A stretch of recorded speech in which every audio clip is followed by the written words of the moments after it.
പണ്ട് ഇസ്രായേലിലെ ഈ രേഖാചിത്രം വരയ്ക്കുന്ന ഒരാളുണ്ടായിരുന്നു. അയാൾ ഇപ്പോഴും ഉണ്ടോയെന്ന് എനിക്കറിയില്ല. പെൻസിൽ ഡ്രോയിങ്ങാണ് പുള്ളി ചെയ്തിരുന്നത്. അപ്പോൾ ഒത്തിരി പേരുടെ പെൻസിൽ ഡ്രോയിങ് ഇങ്ങനെ ചെയ്തു കൊടുത്ത് അത് ഫേസ്ബുക്കിൽ പലരും അപ്ലോഡ് ചെയ്യുമായിരുന്നു. പുള്ളിയും അപ്ലോഡ് ചെയ്ത് ഇങ്ങനെ കാണുമായിരുന്നു. അപ്പോൾ ഞാൻ പുള്ളിക്ക് ഒരു ദിവസം മെസ്സേജ് അയച്ചു, ചേട്ടാ എൻ്റെ ഫോട്ടോ ഒന്ന് വരച്ച് തരാമോ എന്ന് ചോദിച്ചു. പുള്ളി പറഞ്ഞപ്പോൾ അതിനിപ്പോൾ എന്താ തരാമെന്ന് പറഞ്ഞു. പിന്നെ അത് കഴിഞ്ഞിട്ട് ഞാൻ പിന്നെ ഒരു ദിവസം പുള്ളിക്ക് വീണ്ടും മെസ്സേജ്, ചേട്ടാ എൻ്റെ ഫോട്ടോ ഒന്ന് വരച്ച് തരാമോ എന്ന് വെച്ചു. ഒരാഗ്രഹം, നമ്മൾ മനുഷ്യനല്ലേ പുള്ളേ, ആഗ്രഹങ്ങളുണ്ടാവുമല്ലോ. പക്ഷേ പുള്ളി എന്തൊക്കെയോ കാരണങ്ങൾ കൊണ്ട് എൻ്റെ പടം പുള്ളി വരച്ച് തന്നില്ല കേട്ടോ. എനിക്ക് അതിൽ പരാതിയൊന്നുമില്ല. ഇപ്പോൾ ഞാനത് പറയാൻ കാര്യമുണ്ട്. ഇന്ന് എൻ്റെ സുഹൃത്ത് ജയന്ത് എന്ന് പറഞ്ഞ സുഹൃത്ത്, അദ്ദേഹം കർണാടകക്കാരനാണ്. കർണാടകത്തിൽ നിന്ന് വന്ന് ഇസ്രായേലിൽ ജോലി ചെയ്യുന്നതാണ്. ഞാൻ ഹോസ്റ്റലിലേക്ക് ചെന്നപ്പോഴത്തേക്കും എന്നെ ഭയങ്കരമായിട്ട് സർപ്രൈസ് ചെയ്തു.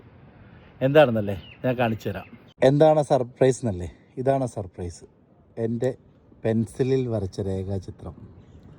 തടി കുറച്ച് കൂടി പോയിട്ടുണ്ടോ എന്നൊരു സംശയമുണ്ട്. ബാക്കിയെല്ലാം പക്ക പെർഫെക്റ്റ് ആട്ടോ.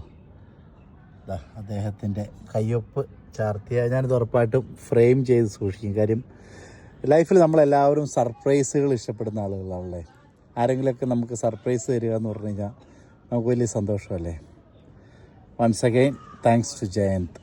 Thank you very much everyone.